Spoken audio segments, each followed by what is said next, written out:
Si Kristo daw ang nagtatag ng simbahang Romano Katoliko, pero ang kaniyang ebidensya ay Google, hindi ang Biblia.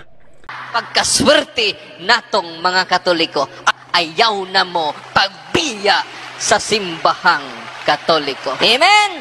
Yan, mamili nung kagsimbahan, piki! Uy! Piki ang simbahan, niya gitukod og tao! I-search, i-google na ninyo, who founded my church? I-search, i-google na ninyo, who founded my church? I-search, i-google na ninyo, who founded my church?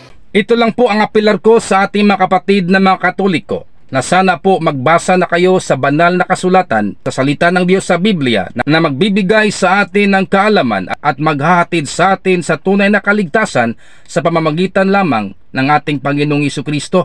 Ito po ay mababasa sa pangalawang Timoteo Kapitulo 3, versikulo 15. Punto Biblikal.